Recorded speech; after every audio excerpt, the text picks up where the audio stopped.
Good morning, good afternoon, and good evening. I have to measure my volume, so I apologize, ladies and gentlemen. Hopefully, I'm not coming across as too loud because there may be an echo. See, oh, we already lost Michael, so hopefully it won't happen. I apologize. I'm on my iPad and it's a little disconcerting, but I'm Roger. Michael, how are you? Or should I Uh, say, how are you, Michael? yeah, that's more accurate. Well, actually, yeah, never mind. I'm doing good. Doing good. Excellent. Appreciate it. Tyler, what's up, young man? How you doing? Dude, I'm doing good, you know. Just living my best life. I hear you. I hear you, man. Hopefully, our internet connection remains strong. Ladies and gentlemen, thank you for joining us. This is Trekking Across the Universe. It is May 11th, 2022. I want to give a shout out to my sister Alma. It's her birthday today. And of course, happy Mother's Day to everyone in the Western world. And I believe in the Latin world, it was yesterday, May 10th.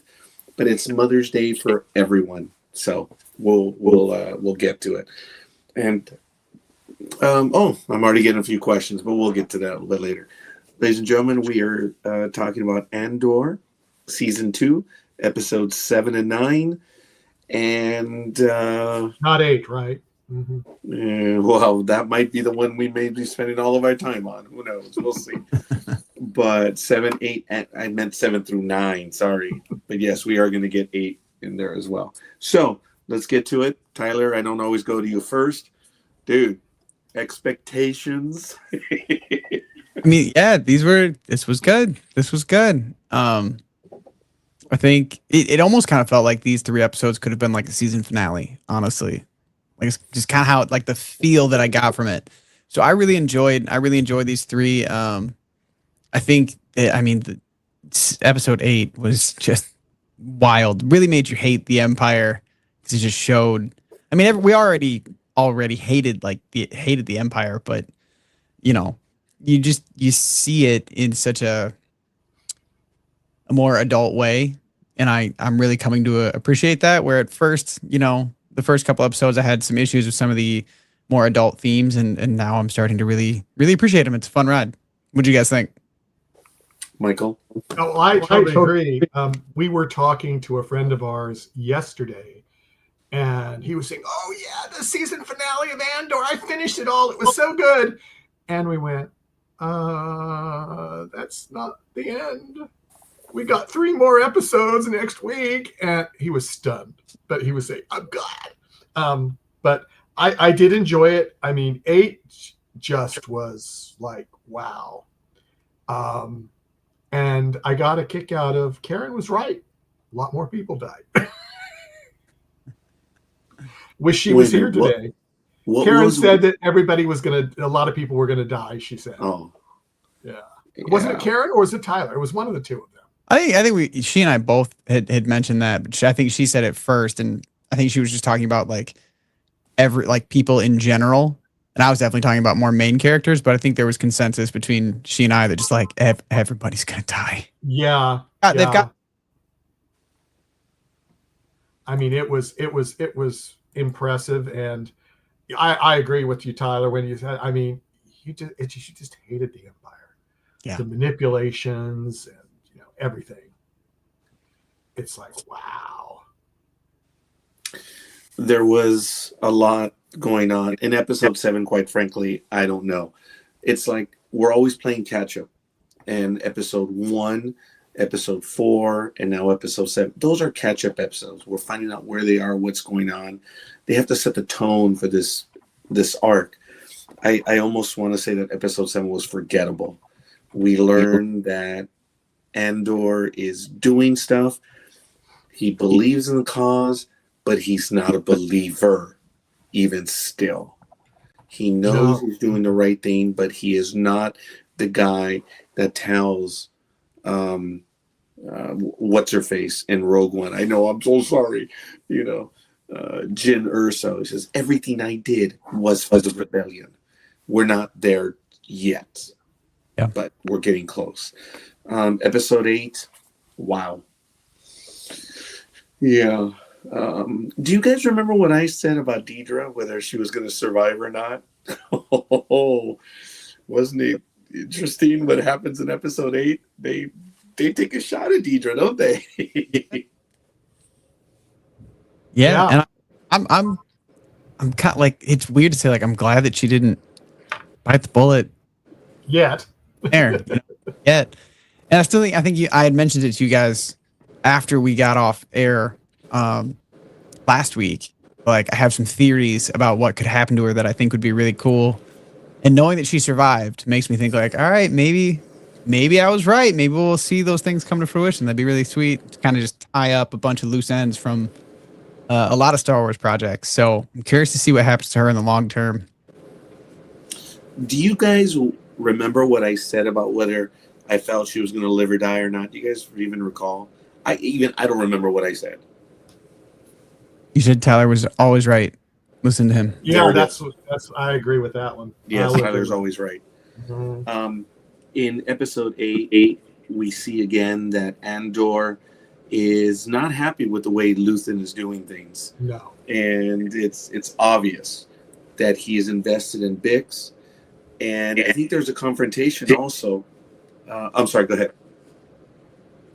Oh, sorry, I thought someone was interrupted. That he's invested in the rebellion, as I said earlier, but he's still not following orders because we see the rebellion has been formed now. So it's operating, and it's great to see the talk of upper management by saying, dude, we're about ready to promote this guy, and yet he gives us the finger. You know, he's got to do what he wants to do. And it's very frustrating to them. But the rebellion exists, and it's becoming a force. I think we saw 3 years ago, the idiots were doing rock, paper, scissors. What are they doing now?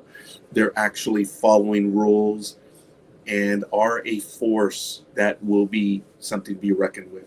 It was good to see that, especially in episode 8. And they were upgrading their ships and doing a lot of things, getting prepared, doing the best thing they could. So that was kind of cool to see.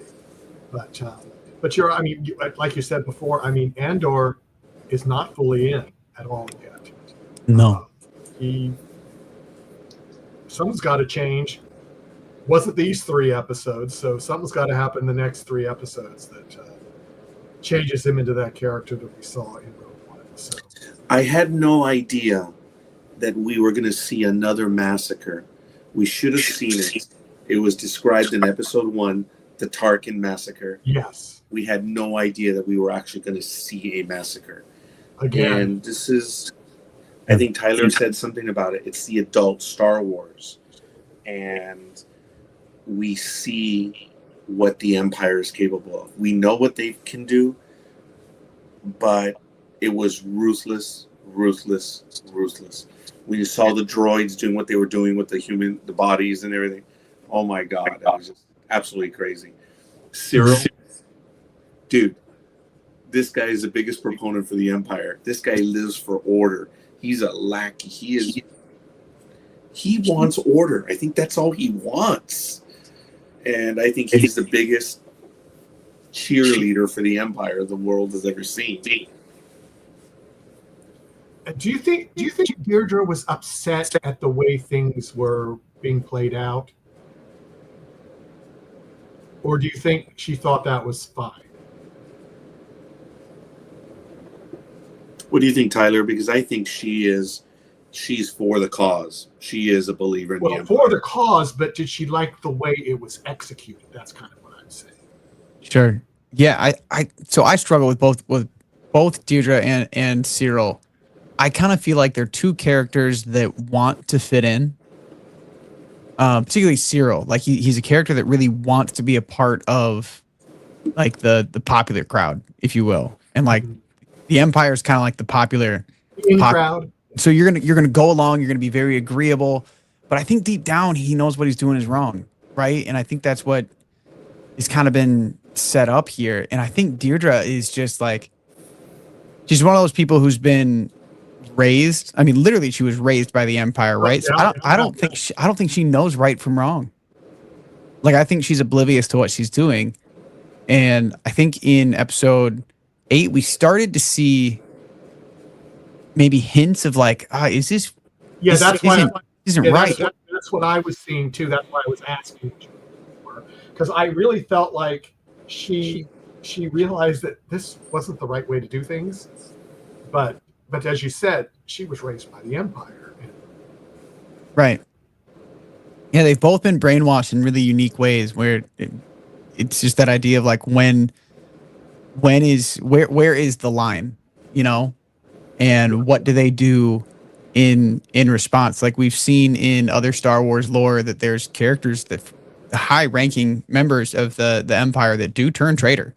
Oh, And yeah. so it could be really interesting to see if we have something like that happen with either one of them. I think Cyril turning traitor is a really obvious plot point to go with. I could also see maybe Cyril's a little bit more ambitious, and what if he betrays Deirdre for her position?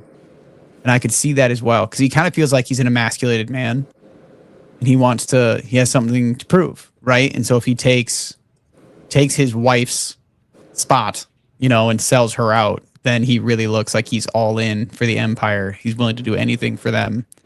And that's how that's where he'll finally find his belonging in that group. Okay. I thought wasn't he killed? Or did I misinterpret something? Say that again? Cyril, isn't he gone? Oh, did he die? And I missed it? I didn't see him die. Oh, then I must have thought it was a different. Who attacked Andor? I thought that was Cyril. Cyril did attack Andor. He didn't kill him, did he? I thought he did. This is the issue with having so many episodes. I mean, as I said, maybe I saw it wrong. I mean, maybe I did. Guys, anyone in the audience, we have quite a few people watching us. Please help us out. Let us know. What's your opinion? We may have missed this plot point. Either I don't know how. I messed up or others missed it. I mean, this Cyril happens dies all the time. You're right. I Googled it. Cyril is dead. That's what I thought. Okay. Yeah, for some reason I thought he survived. Well, now everything I just said doesn't even. Well, that's why I was saying, why is Tyler? No, you're okay. It's been a long day. Well, yeah.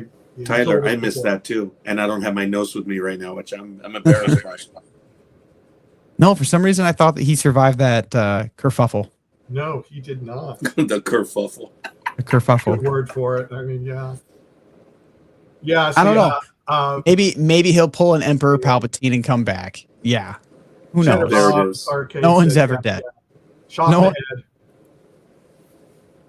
No, thank you, chat, for mentioning that. I can't believe I forgot. Correct me next time I'm wrong and going off on a silly tangent. Well, I was just saying, I see none of us stopped you because we were like, what? Oh boy. Because that's what I thought was going to happen. So, I mean, that's what I thought was going to happen. That, she was going to be killed.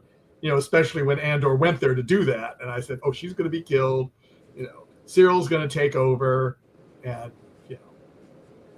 Well, then I'm going to go back to my original theory that I told you guys about last week. I think Deirdre is going to get promoted and go work for Grand Admiral Thrawn. That's what I think is going to happen. Yeah. We'll see. Subvert my expectations. They definitely subverted my expectations. And guys, I may be jumping ahead, and I apologize. And you guys will correct me if I'm wrong. But if you guys want to see the George Lucas version of Star Wars, the original story, it is right there when Mon Mothma calls him out. She calls the Emperor out because up until this point, the Emperor had been innocent. He had done nothing. Remember, there was a comment about it where I even mentioned this earlier, where people were saying, "Oh, it's the shadow government." They're doing all this stuff. Yeah. Yeah, it has echoes of today, but up until this point, everything had been done through the Senate. The Emperor says, "Oh, I want this done," and the Senate made it happen. We see in episode 4 that Tarkin says the Emperor has dissolved the Senate. That's it. Well, how is he going to maintain control? Through the local governors and this battle station. So up until this point, the Senate still does have power, but it's only doing his bidding. But he'd been innocent. And the speech of Mon Mothma is George Lucas Star Wars. Yeah. That was a great speech. Yep, I would agree.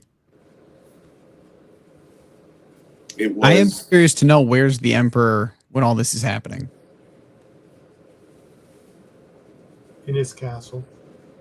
I mean, for sure, but like, he's not in the Senate. Like, I feel like that's a place that the king would be, is No. during some of these meetings.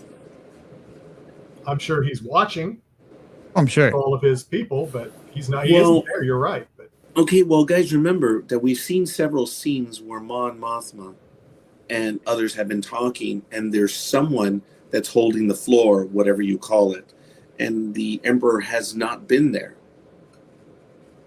That has been consistent throughout Andor, that the Emperor is not there. no, he's not. Is he up there in the throne room of the Jedi Temple? Maybe he's never there. Maybe he's never there anyway. So, I mean, maybe, probably not. But it just feels like this would be, if there was going to be a moment, it would be after the Gorman massacre. This would be kind of when he was like, "Hey guys, my hands are clean. Don't worry about it." Yeah, I had nothing to do with that. Yeah, it was all these rebels. And yeah, I could see him coming out and giving a speech like, "We cannot have these rebels, attacking our galactic empire." Yeah, that kind of thing. Yeah, no, I totally agree. Now, when you look at what episode 7 does, again, it's a setup. You get episode 8, which is probably the more active episode, action-wise, which kind of throws us, right, Tyler? Michael, we're used to the third one being the more active or exciting one. They subverted our expectations. Trademark Tyler Herwig. And he had to put it in there. And they switched it. And we saw a little bit of, well, Mon Mothma called them out. And then who pulls her out? Cassian Andor. He's the one that pulled it off. And that was really good because he had to save her because she was a dead woman walking. Oh, yeah. Mm-hmm. Yeah, that was just so intense. That whole episode was just so intense. Oh yeah. Yeah, absolutely. And to see just how far the ISB has infiltrated everything. Yes. That to me is wild. Like Emperor Palpatine really has he's got his fingers in every little nook and cranny, possible. Like he's got all of the senators bugged. He's got people on their security detail, their chauffeurs. Like he's everywhere, just controlling every inch of the galaxy, which is wild. Yeah, here's another comment. He's probably on Exegol. That's good. Yes. Exegol. Yeah. So. And he very well may be. That's a fair point, Cheddar Bob. I just think it's like, if I were the Emperor, and like I did this horrible, horrible, horrible thing. This feels like the moment where I'd want to show my face and try and rally the troops, as opposed to leaving open a chance for someone like Mon Mothma to say her piece, or given his power in the Force, like just kill her, like just end it. Yeah, we complained about, and I think Karen made the comment that the most uninteresting character is Andor, at least in the first 3 episodes. And then now we see Andor front and center at the end of episode 8 and in episode 9. This is why we're here. We're watching it. It's all about Andor. And I got to tell you, I was touched. I really, in my heart, thought that Bix was going to die. No. Her final, was it a speech? Conversation? What was it? But we know these two will never, ever see each other again. And it was sad. It's kind of like the Titanic heading for the iceberg. You know what's going to happen, and yet you're cheering for the ship to port round. And you know it's not. And now you see with these two. In a way, I'm very happy that she did not die. But I'm glad she was treated respectfully in that. She was not killed off. but it's sad to see them parting, and I guess that's what drives Andor more to the rebellion. And it's, like I said, it's just really sad that they're never going to see each other again. I had bet that she was going to die. I think I said that. Mm-hmm. And that would have driven him a step further. It would have been interesting had it been a stormtrooper or had it been a droid. Oh, could you imagine had it been K2SO? That would have been Oh interesting. my God, that. Yeah. Okay, Was but that this? See, I mean, I wanted to mention. I just thought it was so interesting how we now find out how he got that droid. yes, I mean, that was. I mean, that was really cool. He's going boom, boom, boom. He gets shot, gets crushed, and gets the parts, put him back together. Whole different robot. Mm-hmm. yes. What was I going to say about K2? Now, the comic books had a story as to how K2SO was converted, and that's now been thrown out because this is canon. And I knew about that story, and it was actually a good storyline in the comic books. But that's all right. I'm glad that we saw it on screen, and I'm really happy. I'm disappointed that Bix left, but again, I'm glad that she didn't buy it. I'm really happy about that. I'm curious. Do you think that Bix leaving was the force that pushes Andor to become who we see in Rogue One, or do you think there's something else that's got to happen? I think there's something else. I think there's something. You I do. mean, I think that's a little. It could be. It could help him do, but I think something major is going to happen to throw him in the next 3 episodes to who we know that he is in Rogue One. Okay, well let's go back a little bit. We see something. Was it in episode 7 or 8 where we now meet a brand new aspect of the Force? What is it? A Force feeler? Oh, the one that put the hand on Andor and said, "Is that who you are?" Yes, The Force healer. the Force healer. So We've seen that technically. Okay, Ray used that power poorly, but she used it in episode 9. Oh, that's okay. right. She did. Yeah. All right, that's true. That is fair. But we have not seen someone who isn't. I mean, seeing Ray do it was like the first time it's ever been seen.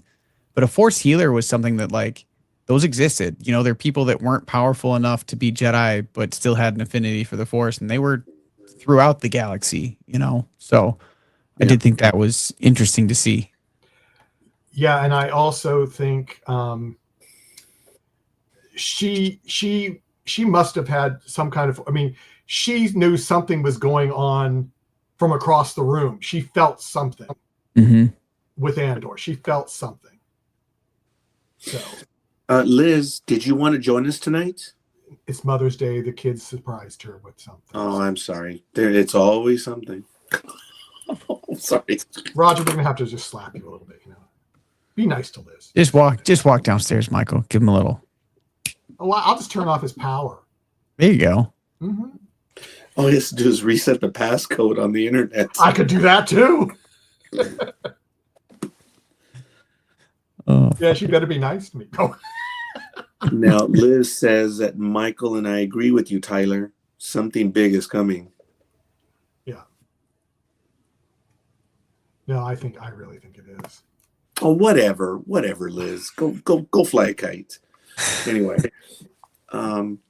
I believe that the whole thing of him losing Bix is akin to when because we're never going to see the sister that he was looking for as well.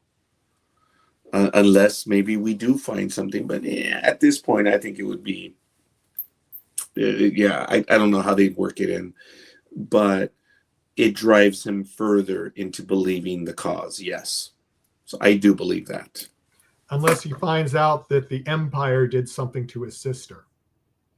And then that might throw him, totally into the rebellion. I don't know. Yeah.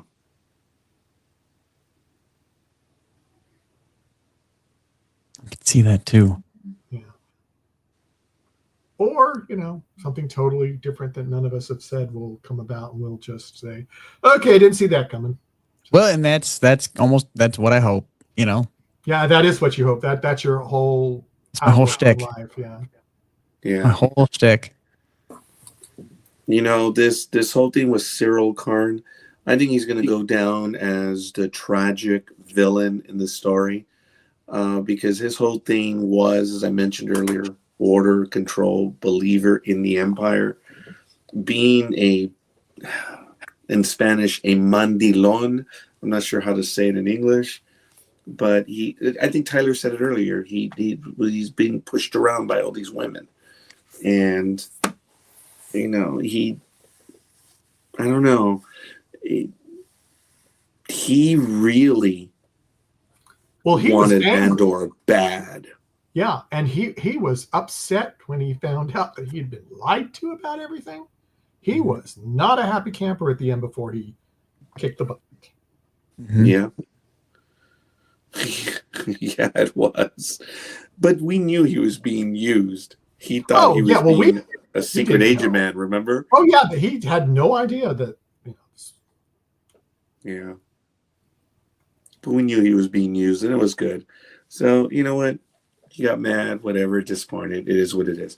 Michael, I'm not able to see anyone who has given us likes today. Can you go ahead? Oh, sure, I can do that. Yeah, no problem. We have 3. We have Hope. Gave us Hope. Thank you. Hi, Hope. To join us if you have seen Andor. Elizabeth Olivia Cooper and Abigail oh golly, I can't pronounce that last name. I'm so sorry. Abigail Dodge. I think we've got someone from Serbia. So that's what I'm thinking. Hi, guys. Because that looks like a Serbian name, and we don't have Jag here to do the translation. So sorry. I'm going to tell Jag he has to come in now. We're having Serbian people come for our Andor podcast now. So, oh well. But anyway, thank you very much for giving us a like. We do appreciate that. And anything else was there anything in the last episode you wanted to mention or that stuck out? Well, it's interesting how you consider that Bix exits Andor's life and Mon Mothma exited the Imperial life. That's true. Yes. Okay. I didn't think of it that way. It happened to 2 very powerful women, but Bix leaves for, as you know, but Mon Mothma is saved by Andor so that she can go on and do bigger and better. And what is really awesome is that when you look at the Star Wars history, the one who led the rebellion against the Emperor was a woman. It's really kind of cool. I mean, it was established in Return of the Jedi. Mm-hmm. She was the leader, and it's really cool that they've kept to that. And Genevieve O'Reilly as Mon Mothma. Oh, my goodness. I did not know that the original Mon Mothma is still alive today. Really? I did not know that either. Yeah, I learned that earlier today when I looked it up. Sorry. That's the only reason why I know. But anyway, a lot of stuff happened, guys. Episodes 1, 2, and 3, we were all so unhappy. 4, 5, and 6 put the train that had derailed back on track. And 7, 8, and 9, this is like in Back to the Future 3 when he dumps the stick of dynamite to accelerate it. The train is moving, and it's moving fast. And I got to tell you, this is some of the best Star Wars, and yes, Star Wars that I've seen in a long time. Yeah, I would agree, especially for something with like no Jedi. There's a Force healer, but like no Jedi, no lightsabers. Like this is just good people, character development in a world. Yeah, and I think they're doing a really, really great job. It gives me hope, and it's moments like this that kind of get a little frustrating for me because like Disney has had a few successes and a few failures, but all the failures kind of came like in a row, and so it's kind of like, oh, Kate, are we back on track or did you guys get lucky? Because if we're back on track, like I'm so in. I'm all in. I'm ready to go. Like, give me more of this. Like, okay, the Mandalorian Grogu movie. We got Ahsoka season 2. Like, I'm on fire for it. But if this was just a one-off, like lucky shot, I'm gonna feel so bummed. I agree. Yeah. No, Tyler, I'm with you on that. Look, Rogue One did it for me. I was so excited about it. Andor season 1, wow. And now what we're seeing with episodes 4, 5, 6, 7, 8, 9, just this is the stuff that we live for, man. Just some incredibly well done story. You know, the problem with the prequel is, especially in the case of Andor, is we know he's not going to die.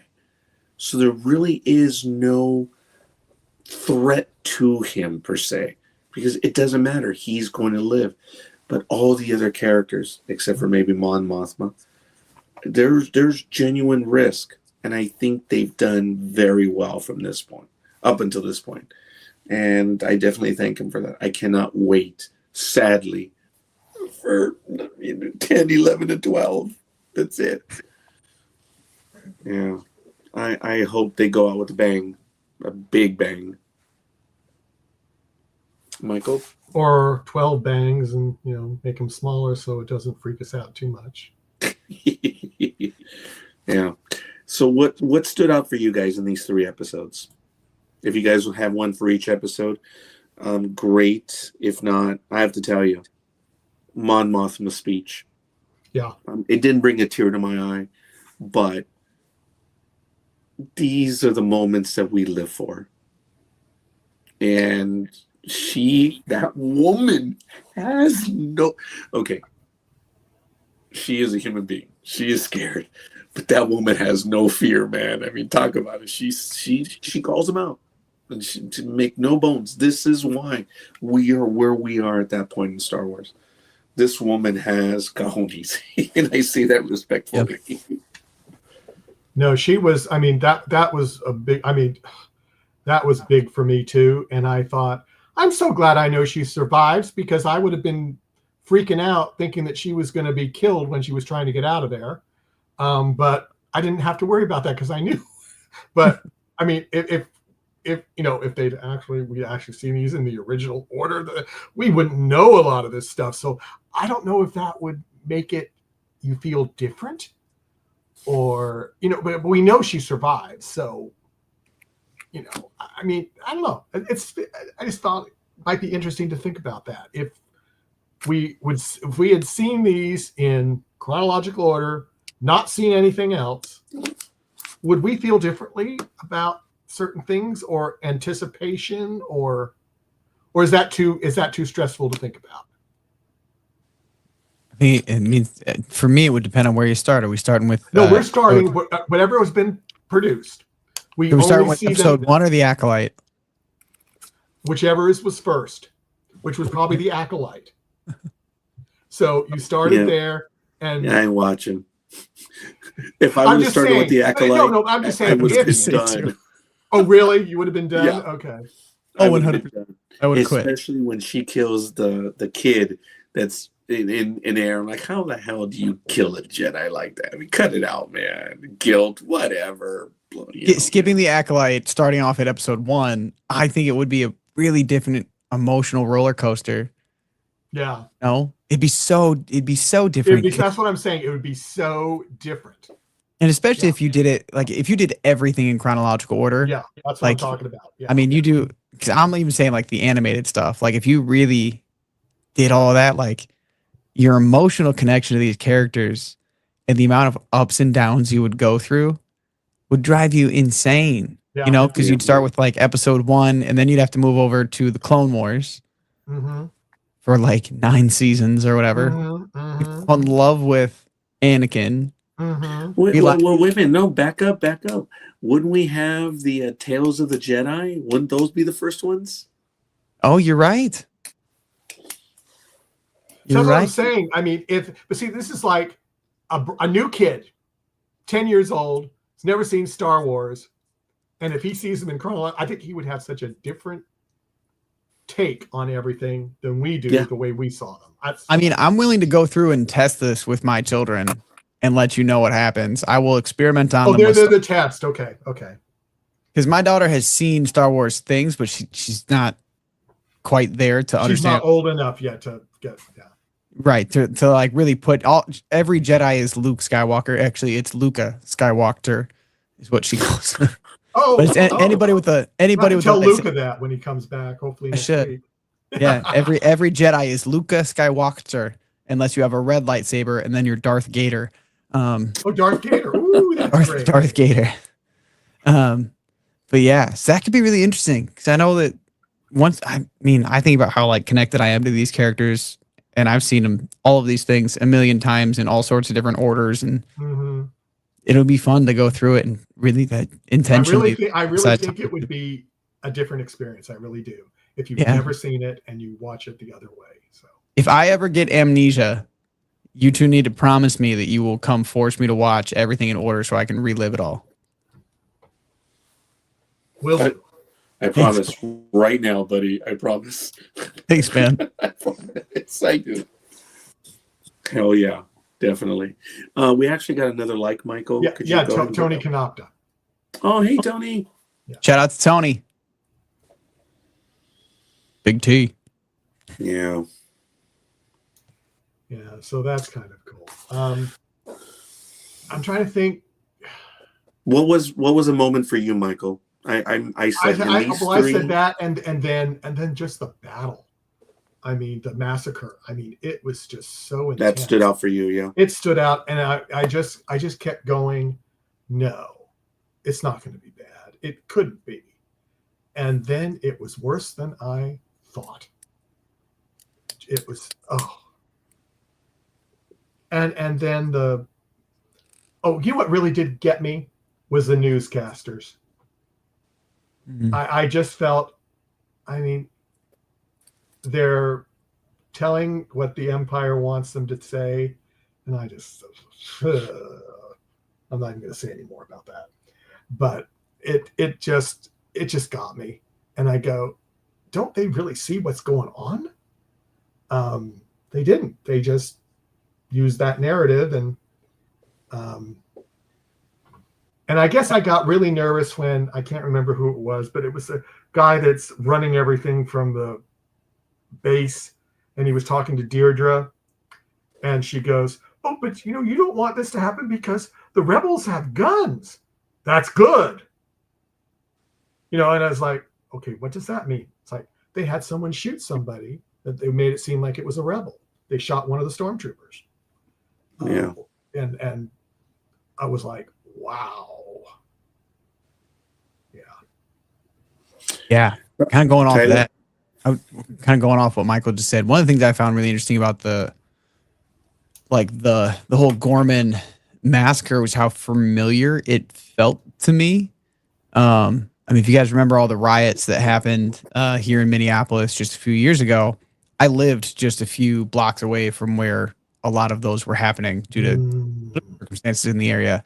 And I lived just about 3 blocks down from the governor's mansion here in St. Paul, which is another place that a lot of protest happened. So to me, it was like it was a weird, very familiar. Oh, thank you. It was a weird, very familiar feeling. Like I think Disney did a really good job of executing those scenes to where it really felt like that. I mean, the emotional response that we all had while watching that scene is really what it felt like in a small way, but it was a very similar feeling to what it was like in real life, at least for me. But my favorite part of this whole series so far has been watching Mon Mothma really rise to being a leader. You know, she seemed like a young woman with good intentions when we first met her, and she has very quickly become a leader. And seeing that transformation over just a few episodes has been really, really fun to watch. Yes. You know, Tyler, forgive me. And if we go down a rabbit hole, I need you guys to pull me out of it, all right? But, you know, Tyler, when you commented what you did, I stood on the line. And I'm not... just let me tell the story. I've stood on many. I've been on many demonstrations. I've never been in anything that happened in episode 8. No way, not even close. I'm not even trying to imply. So, but something clicked when you said that on how it felt. Because I remember in 2008 when we were demonstrating and a police line came right in, and I had a guy on a motorbike come right up to me and push me back.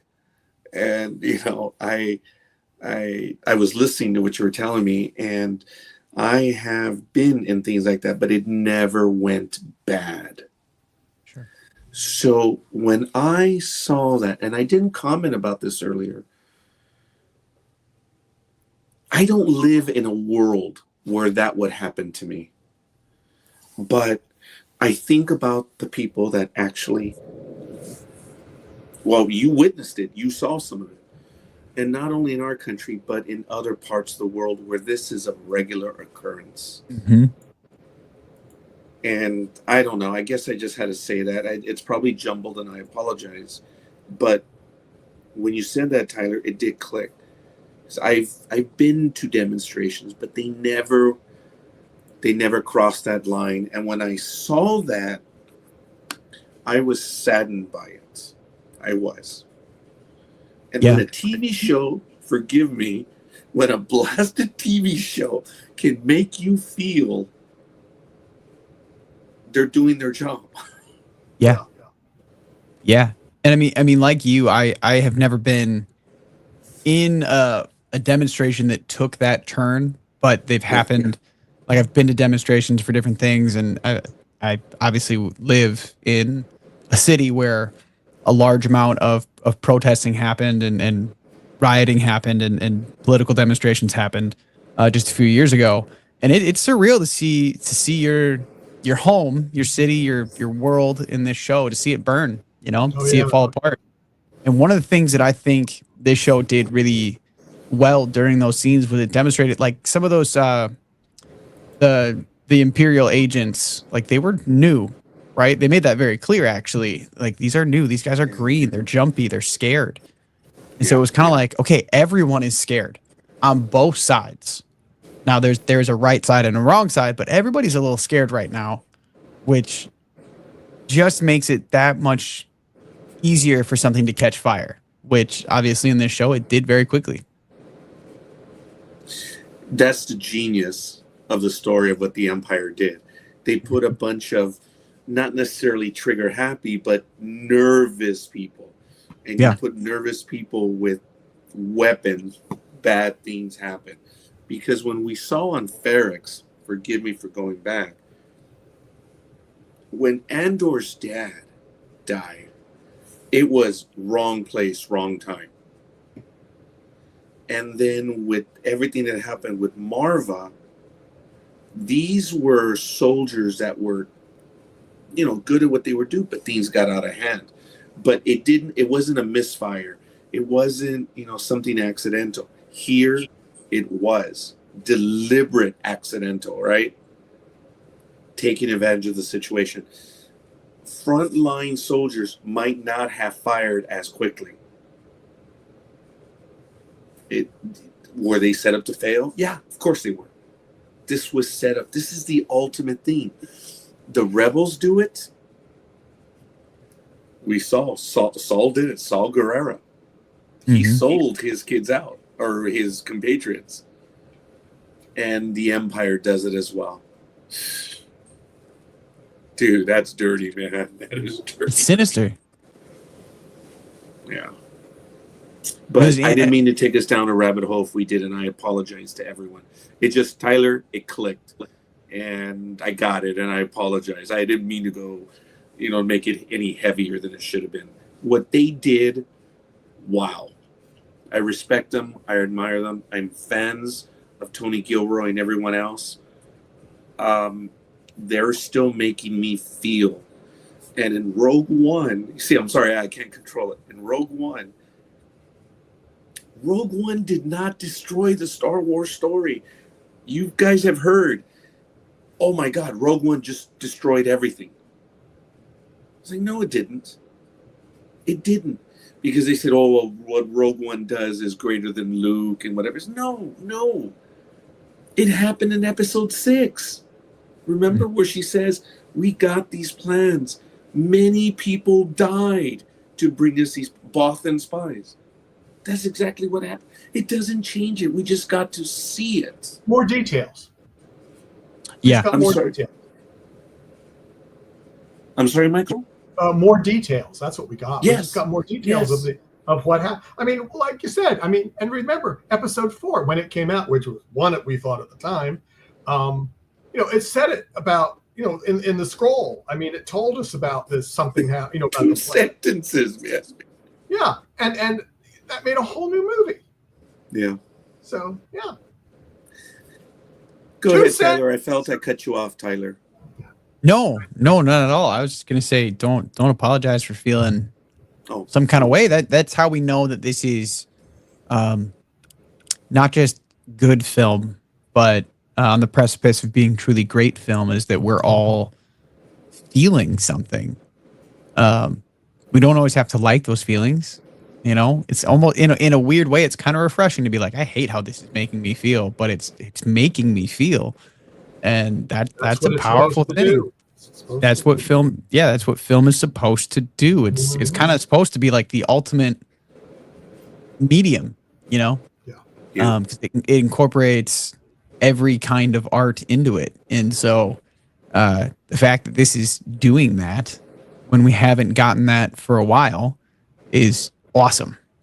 I'm fully in. Yeah, I agree with you, man. I'm in too, buddy. I am. Yeah. And it was funny how it was on Rogue One when I said that myself. Yeah, I know. Sometimes it happens, sometimes it doesn't. I want that. If you do it like that, sometimes you get fireworks. Oh, there it is. Fireworks, huh? Yeah, sorry. My thumbs must be misshapen. That's. I've just accidentally done it more than you have. That's all. Mine didn't do it at all. Dumb. No, hey, that's good. Hey, folks, any comments in the chat room, please? It's not just us, and we appreciate. We see that we have quite a few people watching, but no one's really commenting. Please let us know your thoughts. What stood out for you in this episode, and what was made? Were there any disappointments? I see having Cyril go. Dude, good for him. He's not a good person. I'm glad he's out. And hey, it's all right. Dedra, I'm glad she's not gone. I'm not. She's a worthy character, and I appreciate. So I don't know. Was there anything that you guys did not like of the episodes? Anything that I didn't like?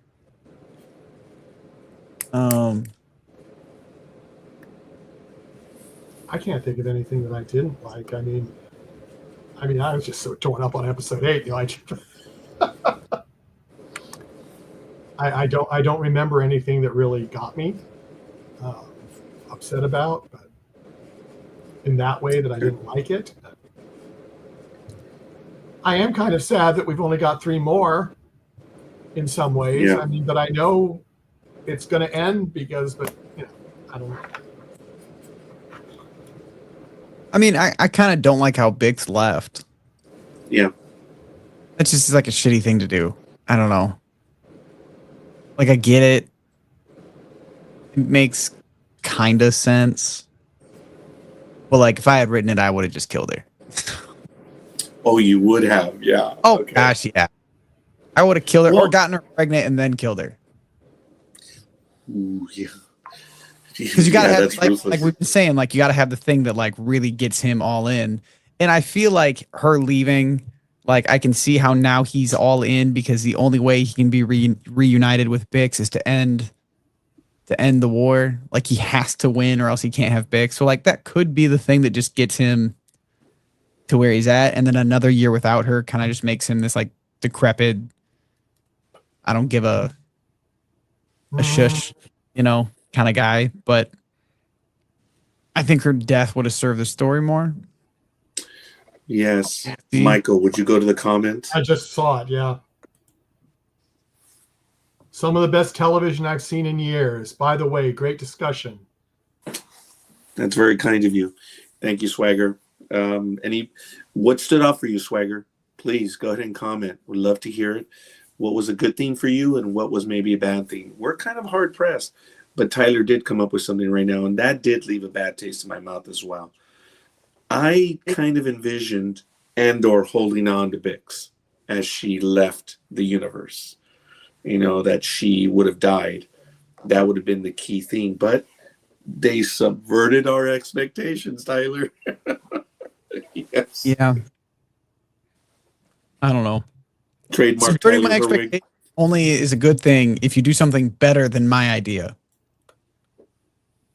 And Because he's using it for everything. Okay. my idea is she should have gotten pregnant or had recently had a kid, and then died. she and the kid should have died, leaving Andor with literally nothing left to lose. Okay, that's interesting, because the way I see it is he lost his sister, which actually led him to where he is, and now he loses probably the woman that was always most closest to him. Just leaves as well. I'm not going to say it rhymes, but it almost does. I can see that. I mean, don't get me wrong. Like, I love my sister, and I'd be very upset and sad if my wife left me. But like, if she died, I'd be way more upset. So, yeah. And if my kids died too, well, then I'd be in a dangerous spot emotionally, right? Like, I would do whatever. Yeah. Like he'd probably go more that might almost be too extreme, right? Because that would leave him like a Saul Guerrero type. Yeah. So I guess maybe that is why she left. There has to be some sort of balance. Like he has to have some sort of hope that he can win the fight in order to be reunited with Biggs. Where if she died, there's truly nothing left to lose, and then just go full like suicide bomber or something on it. Yeah. All right, fair enough. This was some really good stuff today, guys. I don't know. You guys have any other comments or anything else that you guys wanted to add? No, I thought someone else in the chat room would say something, but they're not. So maybe they're listening too. They're listening. I know they're listening. And watching, I should say. Yeah, watching, listen. Well, they might just be listening. They might be in the car. So you never know. So they might be just listening. But no, I mean, I'm looking forward to next week, and I'm sorry that that's the end of Andor. Well, series, I should say. But we know he goes on to Rogue One. So yeah, there will be more Star Wars stuff for us to discuss soon. That's for sure. Yes. So. Oh yeah, I appreciate that, Tyler. For us to discuss, yes. Oh, I told you guys, Star Wars, anything, like I'm doing You're it. Like, I'll cancel those. I'll do what I got to do. I'm here. Yeah, no, which we greatly appreciate. No, it's good. I always make the joke with my wife that if I ever like can't sing or play guitar anymore, like I'm just gonna start a Star Wars podcast. So there you go. This is like my plan B. So all right, well, maybe we'll be able to be guesting on your program from time to time. I'll take it. Oh yeah, that would be good. All right, fair enough. Do you guys want to try to guess? You guys have any ideas what's going to happen in the next 3? I honestly have no clue. I mean, I really don't. I'm just assuming they'll get more people into the rebellion. We might see. I honestly don't know. I don't know if we're going to see repercussions from Gorman. I don't know. I mean, will the truth come out or will it won't come out? I mean, I don't know. I really don't know where they're going with this. And I guess that's good. So I'll be surprised. I'd really like to go ahead. Okay, I was going to say I'd really like to see a couple more Rogue One characters introduced, even if it's just briefly. That's something I'd like to see. Like Bodhi Hook or Blaze or Galen or somebody like. That might be these next 3 episodes. That could be near the time. Yeah, of the next 3 episodes, kind of put together the Rogue One team. But like I told you guys last week off air, is like I'd really like to see some of the the characters from other projects that they're currently working on that are alive in the same time period be tied in together. But I just don't know. Yeah. It'd be a really busy 3 episodes to try and pull all of that together. So I think they'll have to pick and choose. But like, it'd be cool to see like even just a cameo of Ahsoka or Thrawn, or anyone from the Phoenix Squadron from Star Wars Rebels. Like that would be really, really cool. Even if it's just another little Zeb cameo for 2 seconds. We do know they were there because they mentioned, they had the ship. They had the Rebel ship in Rogue One, which was so fun. Yeah. So I'd like to see some of that stuff get pulled together. We'll see if they do that, but that's kind of my hope for these last 3 episodes. Just make everything feel cohesive and then take all these little ends from around the Star Wars universe of projects and just pull them together. And this feels like the place to pull everything together because Rogue One and this time period really is like the center of everything, and then it branches out from here. Yeah, it is. Wow, Tyler, I appreciate that. This is one of the only series that I've never tried to guess what's moving forward, and I've been enjoying Rogue One as best I can. Tyler, Elizabeth says yes to that. I would love to see that too. I agree. I would love to see some connection. I want to see some of the characters as well. I'm not trying to just copy Tyler's comments, but I agree with him on that. There was something I wanted to point out to Michael that I think we're already seeing it now. And I lost my train of thought because it's what happened with Mon Mothma, where other senators were trying to like, you're mistaking, political with security and stuff. So I wanted to, I don't know what you were talking about, but that was kind of my answer, and I apologize. It got lost there. But, something to the effect of, are people going to find out, I suppose? No, the Empire controls everything. How do you know? They cut her transmission. Yeah, they cut her transmission. Mm-hmm. So anytime, but it took them a while to cut it, though. Well, so they weren't expecting it. Yeah. So... And, if the Emperor wasn't paying attention at that moment until he finally heard, he's like, cut that. So we'll see.